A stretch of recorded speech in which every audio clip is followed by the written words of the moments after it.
Assalamualaikum warahmatullahi wabarakatuh. Perkenalkan, nama saya Arya Bijak Setiakti, NPM 1931040117. Saya berasal dari Universitas Islam Negeri Raden Intan Lampung yang fakultasnya bernama Usuluddin dan prodi Pemikiran Politik Islam.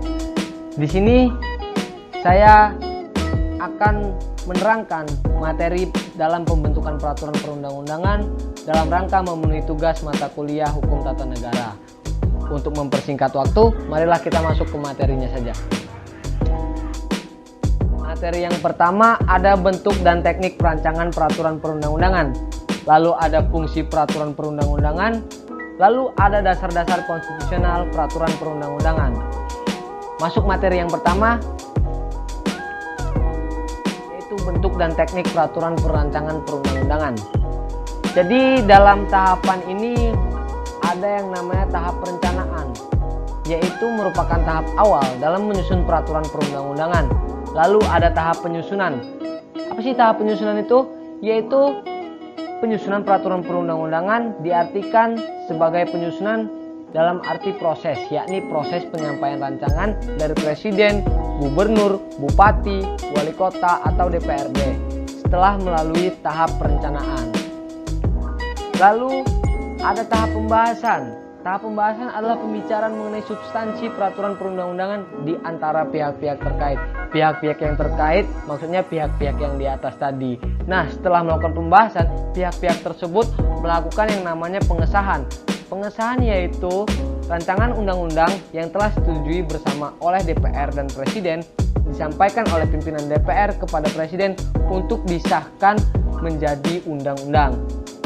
Lalu setelah itu ada yang namanya pengundangan. Apa sih pengundangan itu? Pengundangan adalah tahap akhir dalam penempatan peraturan perundang-undangan di dalam negara Republik Indonesia. Nah, begitu aturan bentuk dan teknik peraturan perancangan perundang-undangan. Lalu setelah itu ada yang namanya fungsi peraturan perundang-undangan. Nah, fungsi peraturan perundang-undangan ini dibagi menjadi dua macam. Yaitu ada yang pertama ada fungsi internal, yang kedua ada fungsi eksternal. Nah, fungsi internal ini dibagi lagi menjadi 4 macam, yaitu pencipta hukum, fungsi pembaharuan hukum, fungsi integrasi pluralisme, dan fungsi kepastian hukum. Nah, yang pertama ini kan ada yang namanya fungsi pencipta hukum. Fungsi pencipta hukum yaitu kebiasaan yang tumbuh sebagai praktek dalam kehidupan masyarakat atau negara, dan peraturan perundang-undangan sebagai keputusan tertulis pejabat atau lingkungan jabatan yang berwenang yang berlaku secara umum. Lalu ada fungsi pembaruan hukum, artinya bahwa peraturan perundang-undangan merupakan instrumen dalam pembaruan hukum law atau yang biasa disebut dengan law reform. Nah, dibandingkan dengan penggunaan hukum, kebiasaan hukum atau jurisprudensi. Lalu ada yang namanya fungsi integrasi pluralisme. Nah, sistem hukum pada saat ini di Indonesia khususnya masih berlaku berbagai sistem hukum. Salah satunya ada sistem hukum Eropa kontinental.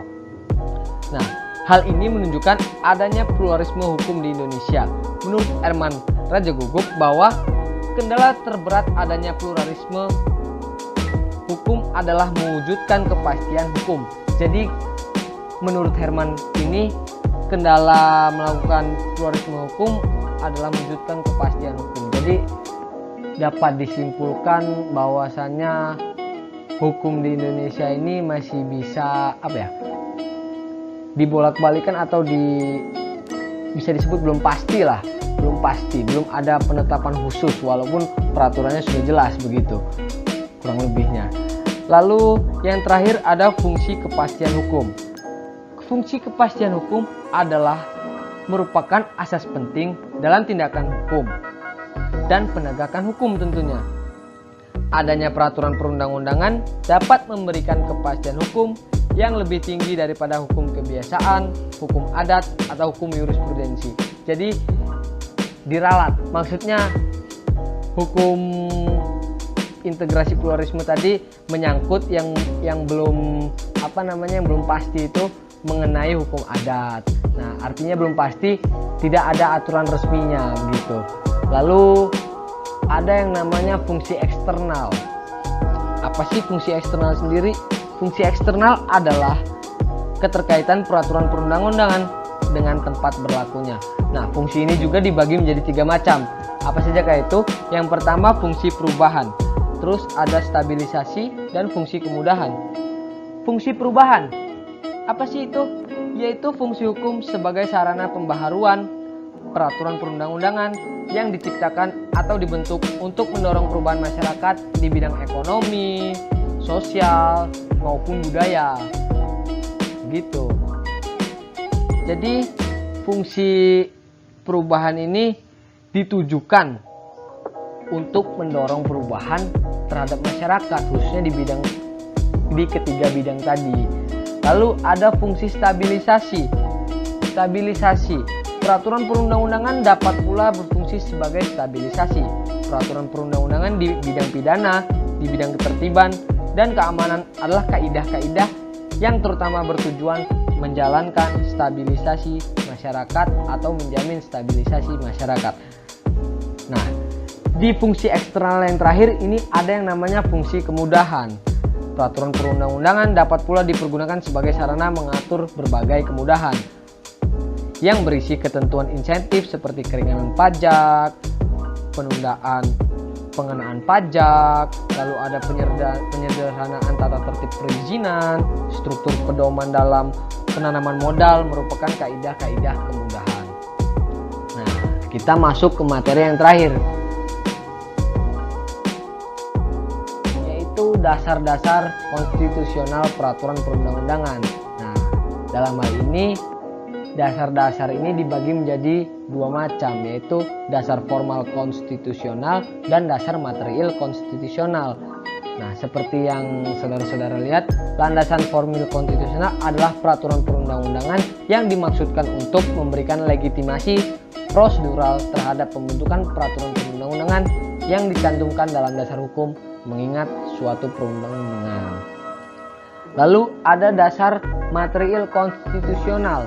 Sedangkan material konstitusional ini dimaksudkan untuk memberikan sikin bahwa peraturan perundang-undangan yang dibentuk merupakan penjabaran dari pasal-pasal UUD 1945 yang dicantumkan juga dalam dasar hukum mengingat suatu peraturan perundang-undangan. Nah, jadi begitu. Nah, mungkin sekian materi ini yang bisa dapat saya sampaikan. Lebih kurangnya saya mohon maaf, harap dimaklumi. Sekian dan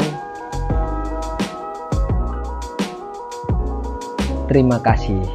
Wassalamualaikum warahmatullahi wabarakatuh.